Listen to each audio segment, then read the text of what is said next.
All right. Hello, everybody. This is your host, Dr. Phil Dieter. Welcome to our broadcast today. I'm feeling very refreshed and relaxed and ready to go for our upcoming event in Shell Beach, or really Pismo Shell, kind of same neighborhood at the Cliffs Resort. That's one of my hometown places from when I went to Cal Poly. So I'm super excited to bring everybody down there this weekend. And I got my resort wear ready to go. I'm going to have multiple outfits, multiple costume changes. So be on the lookout. We've got cocktail hour after the event on Saturday. So if you're joining us, super excited to see you down there. And we're going to have a good time. So thanks for everybody's participation who signed up for the event. We sold it out. If you were really wanting to go, we have had some like last minute switches and that kind of thing, but we definitely oversold the event, which is awesome. And looking forward to a great weekend. So thanks so much for everybody's efforts on that. In other news coming up, we have our PI4ALL seminar coming up June 21st in Huntington Beach, another tremendous location coming at you. So if you want to get in on that, I would definitely recommend signing up as soon as possible, getting in on the room block, because I'm about to turn up the hype train on that one. And speaking of that, one of our guests, our guest today is one of the panelists. So I wanted to bring him on board here for us as well. I don't really have any other announcements for you today. I just want to get down to it. Oh, I do have one announcement. I'll bring him on. Before we start talking, Dr. Cressey, I did want to tell people this is breaking news. It's just coming on board as we speak. We have received 7 scholarships for the PI4ALL event that will be given out to new practitioners. Those are new practitioner members that have been in practice 5 years or less. They have a new practitioner designation in our membership. So if you're a new practitioner and you want to join us, there's the QR code for you as well. We are going to be having a special drawing for new practitioner members only.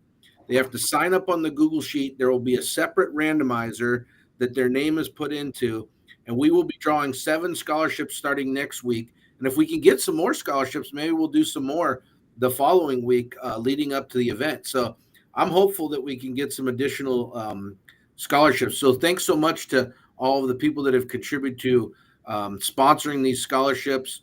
Hopefully we'll get some information about who they are so I can give them a shout out on the broadcast as well. But let's introduce our guest. This is Dr. Kevin Cressey. If you haven't met Kevin, you probably have seen him from a distance. He's always got sharp outfits, bow ties, all of that kind of stuff. So, Dr. Cressey, thank you so much for being here. Why don't you tell everybody a little bit about yourself and, who you are? Oh, Phil, thanks for having me. I really appreciate you. I don't know. I'm boring. I'm just a guy. I always say that, my practice really is reflected based on the doctors I surround myself with, my staff, my friends I keep, the surroundings. Sure. I'm a normal guy. I'm nothing special, but, I have kind of put myself in a niche of personal injury. I've been in the sector for over a decade. Sure. And it's constantly changing. And so just keeping on the forefront of how things change. Some people will say expert or somebody who's very knowledgeable in that category. I like to think that I'm coachable, that I'm always learning, that I'm always available to learn new things and teach things. I don't know everything, and I learn from every event that I attend and from people that I work with, that I mentor. I have students come in and teach me something every day. So I'm always learning, but always willing to share my knowledge with others. I have a practice in Pasadena and I have a practice in Ontario currently. In Southern California. That's what I love about you, man. And I would say you're more than just a normal guy, man, because I always bring up to you how, I ask you to do things and you jump at the opportunity to do it. And you ask me about changes or votes, and you're like, don't change anything, same as normal. Like, let's get back to work. So that's what I always appreciate about you, man. So, and I know you're going to be on the program in a couple of weeks. So let's talk a little bit. One of the subjects that really made me want to get you on the broadcast, you had brought up in a conversation or an email or something of that nature, was the importance of networking yourself with MDs and attorneys if you want to get into this PI world. And that's part of the reason that this event has come about, I guess, to some extent, is to help people understand that and help connect them too. So can you talk about that aspect of the personal injury world? You got it. Absolutely. So, the title of the event is PI for All. And I think that what that really is looking at is encompassing not just chiropractors, since we're the ones putting it on, Sure. but chiropractors and other types of providers, specialist providers and attorneys, anything med legal. I mean, we actually should just call it med legal for all or something. There may be another working title in there for the future, guys, just a heads up. But, it's something that's really important that as chiropractors, we have such a breadth of knowledge in the medical community. We really are trained very highly on so many different categories. But sometimes in the med legal setting, it's more important to just be a team player. We essentially act as that quarterback in the personal injury situation. And we have to have a really good team of providers that we work with. Now, that team of providers should be, diagnostic imaging is one thing, which we might be able to provide that in our practice. Sure. And it might also be MRIs or CTs, other special imaging that we might need to do. So that having that category set up so you can get people in immediately and swift and get the patients the best possible care, but also having a connection with orthopedic spine surgeon, neurosurgeon, neurologist, pain management, and knowing not just one, but multiples in this category, and having good communication with these specialists. It's not something where you can just rely on your staff and their staff. You might even need to be able to pick up the phone and talk to that surgeon directly and find out what's going on with your patient, because you're wanting the best possible care for your patient. I mean, we can't forget that, doctors. We are trying to get the best possible medical outcome for these patients, the best we possibly can. And it's not really about who's at fault, not at fault, like liability issues, all that kind of stuff, which we can sometimes get caught in the weeds in PI. Sure. But we have to just be, first and foremost, really good doctors. And how would you do that? Whether it's a cash patient, an insurance-based patient, a personal injury patient, you have to do the best you can for them medically. Now, having a really good connection with a lot of personal injury attorneys can be good for business side. So one of the panels I'll be on, we're going to do a business track, and we're talking about business. And I'll have some attorneys on there. It'll be a pretty good one. That's in the afternoon. But it's really important that you operate in a way that's good for your business as well. And how would you do that? So how can you have an audience of attorneys? You have to provide excellent care. And we already know that. We all strive. We're doctors. We strive to give excellent care. You also have to make sure that you have you've been working with really good people. So the patients, you have to make sure that the patients that you're working with are credible patients. So if you're working with a credible patient, you don't want to work with a demographic of people who are lying and cheating and doing these kinds of things. Next thing you know, you're going to be in jail. So you don't want anything to do with that. All up and up, good, credible patients that you believe them. It's less about has the car banged up. It's about, is that person truly, really hurt and you believe them and they're credible. When we're working with the records that we're providing, we want to make sure that they are the best possible records and easy to digest. In the med legal setting, an attorney once joked and said, I would have written a shorter brief, Judge, if I'd only had more time. And that's what's really important, is to be able to do your records in a way that is, a fifth grader can read it and understand it. Because these adjusters, sorry, I know this is being recorded, they're not always the brightest bulb in the bunch, So you want them to be able to easily digest what you've provided to them. And that's pretty important. So less is more kind of a thing with personal injury. Attorneys need to read it and understand it. And those guys are pretty damn bright. A lot of times those guys actually know the medicine better than us in certain categories, if you're talking to litigation guys. Yeah, absolutely. Reasonable, making sure your bills are good. You're not overbilling $400 or $500 a treatment. That's crazy. We're going to get ourselves red flagged. And then Well, one of the good attorneys. Yeah, one of the best things I learned, growing up in this profession regarding personal injury stuff is sharing the responsibility. And that's what I think I hear you, talking about a lot. And I'm always looking for ways to, support our new practitioners, our new graduates. And that's why I'm so excited about this event, because I think it's a foundation for them to do that. But can you give any of our new practitioners or, young graduates, maybe even students that are with us here today, what did you do initially when you first got into practice to network yourself with attorneys or well, let's start with attorneys. What did you do to network yourself with attorneys? Phil, part of that can be really challenging for people who aren't comfortable speaking. So one thing is public speaking is hard. What we're doing right now, this is practice. This is something that I've done for a long time. And 15 years ago, Phil, I'd get in front of an audience of 8 people and I would stutter and I'd get a red face and I'd get really nervous. And I had to do Toastmasters for 10 years to kind of get through that. I'd stop doing those filler words. Personal development is pretty important for young practitioners, whatever you're doing. That's just keep working on that. Getting in front of an audience and being confident and competent about what you're presenting. How do you do it?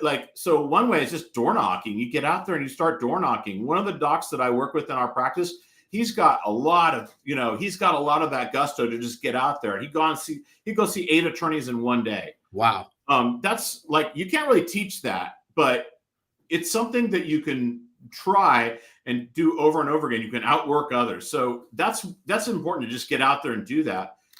But what you're telling them and presenting to them is important. And a lot of people will not even broach the subject of trying to network until they really know more, or they feel very comfortable.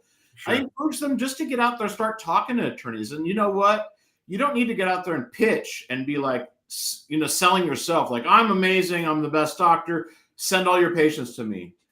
Show interest in the attorney's practice. Find out about their practice. Yeah. What they like and what they don't like. And you might start to ask them a little bit about their practice. Some of these guys are pre-lit, geniuses. They do pre-litigation only. That's all they do.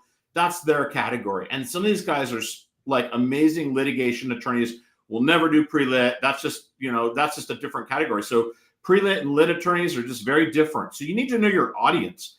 And if you find out a little bit about them, whether it's at a coffee shop or you go and you talk to some of their staff or whatever it is, that's kind of important to get some of that information. You might even then know this would be a good place to send an unrepresented case because these people will handle it this way, or these people will handle it this way. Letting them know that you're looking for someone to send these cases to will probably pique their interest a little bit. I love that, man. And, that's one of the great things about this event coming up too, is that there's going to be a ton of attorneys there that you can network yourself with. And, I took that upon myself because I am one of those people that will go door knocking and chat people up at events and things like that. But, and we have great attorneys that support us in our district here. And I'm sure you guys have attorneys that support you in your district as well. So Going to district events was super helpful for me as well.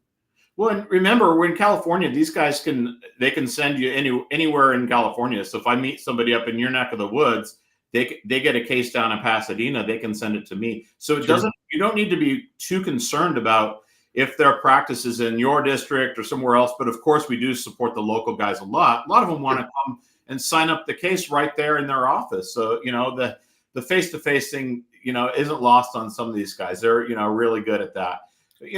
Getting out in front of attorneys, how do you make those connections? Door knocking is one thing, cold calling is one thing, but you know what? Personal introduction is a good way. Asking others if they know of a good attorney that they might be able to connect to. I actually asked that in one of my networking groups this week. I got 4 introductions this week to new attorneys I've worked with.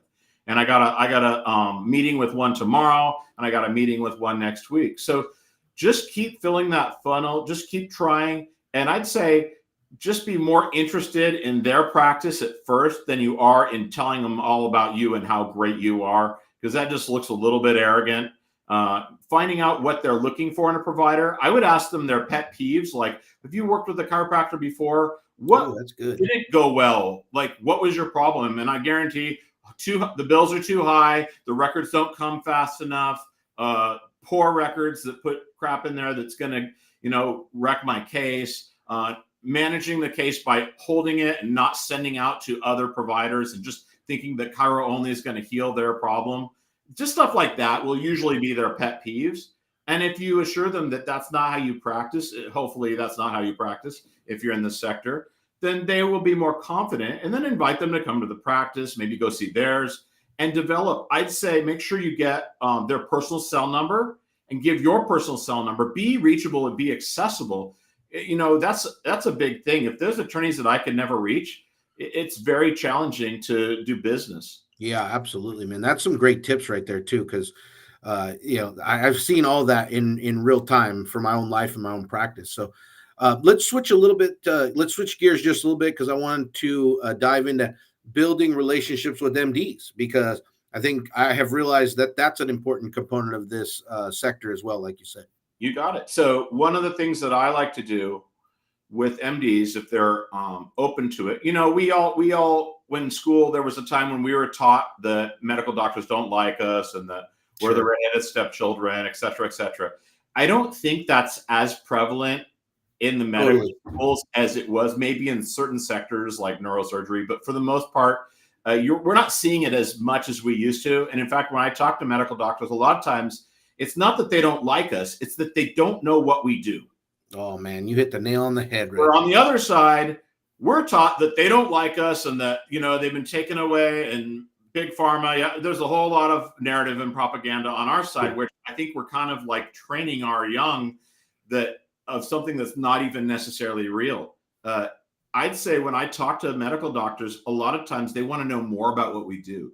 So I would encourage you to invite them into the practice and shadow for a few hours and just see what you do and answer those hard questions about like how we don't kill people and how we don't prescribe medication and why we come up with treatment plans, how long, what our goal is, all that kind of stuff.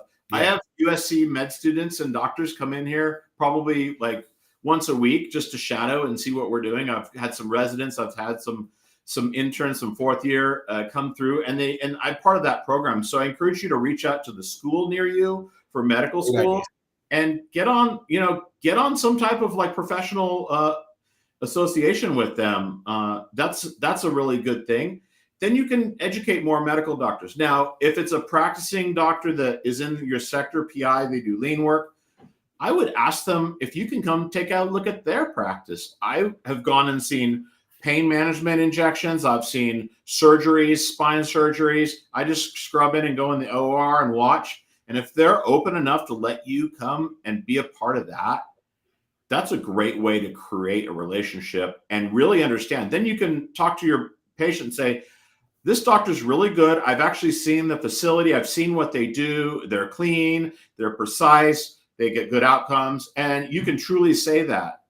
That's something that is really having that experience about whatever it is you're recommending. Maybe you haven't had back surgery, but you've seen an epidural steroid injection or a facet block or an ablation or some other procedure that's a labral, repair or something like that. And you can tell the patient, I've actually seen this doctor do this. It shows huge credibility, and they're going to trust us more than the doctor they're going to see twice. But it's really good. You want to make sure you vet these providers. If you're not vetting them, you're not going to get that referral going that direction that easily. They're less likely to want to do the things that you're recommending to do. So no, that's some great advice right there, man. And I have one of the things that I have done too. I have a lot of friends that have worked through high school and college into the medical device or medical device injury mostly and that kind of thing. And so they work with a lot of surgeons and pain management specialists that I just ask them, hey, can you create a connection for me as well? And I've developed a lot of relationships that way and gone to dinner with people. And I totally agree with you that it has helped me with my confidence, my certainty about what we do and why we do it tremendously, because I stayed within my lane. I talked chiropractic. I let them do what they did in terms of prescribing, procedural stuff, and that kind of thing, and gain such mutual respect in that regard. So I love that. I love that tip. That was great. Tell us then just a little bit, if you haven't come to the PI for All or the events in the past, because this is what, the third or fourth one, correct? I don't know, man. Something like that. Anyways, no, yeah. They haven't all been called that, but there's a lot of these events. Yeah. Yeah. Tell people what they can expect if they come down to Huntington Beach in about 3 weeks, just 3 weeks. You got it. So, what we've done that I think is a little bit more engaging than having just, a PowerPoint and some information being reread off the PowerPoint. We create kind of interesting discussions, and they're not always in agreement on everything, which might create a little confusion. But I'll tell you, part of this is because each person who's going to be highlighted, one person might be a pre-lit person. So from a pre-lit perspective, they think this is the way to go. And then you see a litigation attorney and how they think this is the way to go. And you might have a doctor who's been a little bit more involved with like workers' comp. So they're starting to get into the PI sector and they have a different perspective, or maybe a high level cash practice. But what we're doing is we're setting it up with a professional panel of different providers. And it might be doctors and attorneys in different areas. And I think 4 or 5 on the panel. We'll have a panel and we'll have a position of, I think it's something along an hour at each panel. Maybe some of them are 90 minutes. And we go through and there's a moderator and discussion, some questions, and it's open to the audience for free flow. So this isn't something that's staged and pre-planned. It's something that can be a little dynamic and interesting, and we can get into the hard topics. I mean, in the past, we've asked stuff like, hey, attorneys, what do chiropractors do that you really don't like? And if we can really get that question out there flushed out, you'll hear it and you go, man, Cressey's saying it, but 7 attorneys just said the same thing. Maybe he's actually got onto something. Yeah. And then there may be things that we don't even know about. So it's kind of an exciting thing. We get a little bit of free flow, but we get a lot of, very important discussion on current things. There's things right now with the limits have changed. There's things right now where that's even a problem with is it July 1st yet or not? Yeah. And if you know what I mean, like talking to topics, Prop 213 or talking about liabilities, or we could just go on and on about certain PI buzzwords. And you don't know what you don't know. There's going to be something for everybody there. There's going to be so many different topics that we address and diverse panels with different type of people on each panel. 6 hours are great education units. And then we have one that's more of like a business section. So we kind of can free flow on that one. It doesn't have to be something that the board has approved because it's a different category. Right. But we can really dive into business there and the business actions of personal injury and how we can all do well. We can all win. That's right, man. I love the interactive nature of the panels like that. And I've noticed that trend, as I've gone to different events, Chiro Congress, things like that. And it moves us away from that sage on the stage, which has been just plaguing the chiropractic profession for decades. And so I really commend you guys for creating what you've created. I'm super stoked to be coming down there to hang out with you at least for a little bit. I got to be at a dance recital at 4 p.m. on Saturday, but I'm going to fly in Friday and fly back out Saturday. So you're going to miss the business track, Phil. I know, but hey, it's one of those things. I got to get there to support the daughter. So, but I really appreciate you being on here today, and you brought some great content, man, great advice, and I really recommend that if you're looking into getting the PI. In fact, Tiffany, if we could put up the QR code for any of the new practitioners that are on today to scan, because like I said, if you're just joining us now, we have 7 scholarships to give away for the PI4ALL conference as it stands right now, thanks to a lot of the sponsors that are part of the event. And we will be randomizing those to people that are members that are on the broadcast next week. So make sure you tune in next week if you want to get one of those scholarships. You have to add your name to this form, though, if you want to be in the running to get that potential scholarship. So thanks again so much, Kevin, man. We're going to try to give away some money here on like we do with our typical broadcast today. So Hopefully, let's pull up the wheel and do I get to pick who wins? Yeah, we're gonna see. We're gonna see if anybody wins. Now, let's remember to be a winner. Oh, before I spin the wheel, also want to remind everybody that we have our fall conference coming up August 28th in Disneyland. The room block for that is selling out fast. So if you're going to join us, I hope you do join us because we're going to have, there's no replacement for being in the room. That's one of the things that I've realized in interacting with guys like Kevin and just going to different events, that you got to be in the room to feel the vibe, to feel the energy, to talk about these things that you're discussing and that kind of thing. So if you can't be at the PI for All, come and join us down in Disneyland. That's going to be another great event. So, all right, now to win the money today, I believe we're going to spin the wheel 5 times, if I saw correctly. Someone will always correct me if I'm wrong on that. But to win the money, you have to be a member. You have to be on the broadcast. Your name has to be selected at random here with our specially branded CalChiro randomizer, and you have to respond within 30 seconds that you are here, and then the money will be yours. So let's do our first name, Tiffany.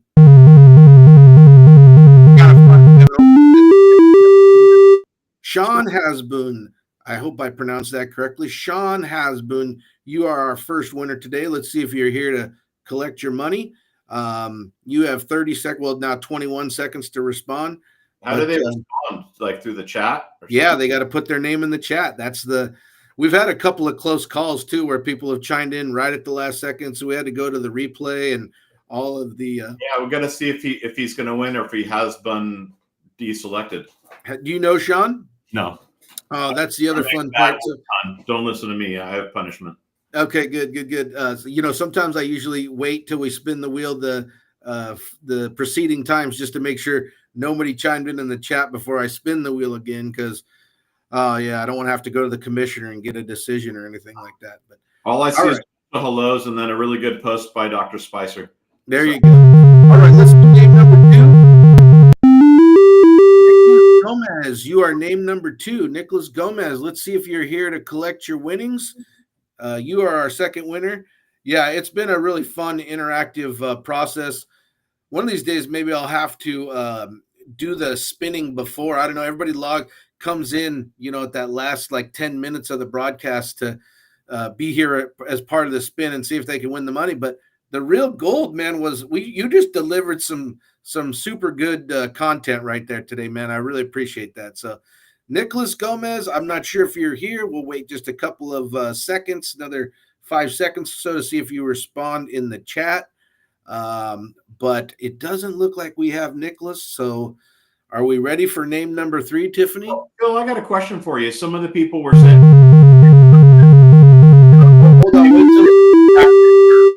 Now, I thought it was first year a new practitioner. You said something like 5 years. Is that true? Yeah, hold on. I just wanted to say Antonio Figueroa, you are name number 3. I couldn't hear you while the wheel was spinning. So what's your question again? Now, the question was for these new practitioners that are eligible for the scholarship. I thought it was 1 year practitioner, but I think you privately posted 5 year. Is it 5 year? Well, I had talked with Jimmy, who's been procuring the sponsorships, and I talked with Tiffany, who handles all of our membership stuff, and we decided on 5 year. I don't think Antonio's here. I haven't seen him in the chat, so I want to move on to name number, I think it's 4. I don't want to lose track, and then I'll finish explaining where we're at. So let's do name number 4 if Antonio's not here. Barbara Berkeley, you are name number 4. Let's see if you're here to collect your winnings. If not, we will. I think we have one more name to spin. But basically, what we talked about is that as we've taken on new membership, this new membership tier, we have some people that are still considered new practitioners that have been in that 5 year category. So we were going to open it up to anybody who had a new practitioner status as part of their membership nomenclature. And so there won't be a ton of year 5 people there. It's really the new practitioner status. If you have a new practitioner membership, that's who we wanted to be eligible. The majority of people that will be signing up now will all be considered new practitioners. And so I'm going to be working hard to promote it to my students, to any of the new graduates. Yeah. We have a new practitioner task force that we're going to be promoting it through. So that's why I kind of created that designation. So I love it. I just wanted, if people didn't know they might qualify, I wanted to give them the opportunity to also, like, scan in or do whatever. Yeah. I think we want to be as inclusive as possible and, get people there who want to get there. So let's do name number 5. So they're always. All right, Brian Garrett. Brian Garrett, you are name number 5. Let's see if you're here to collect your money. Brian Garrett, you've got 30 seconds to come and collect your money.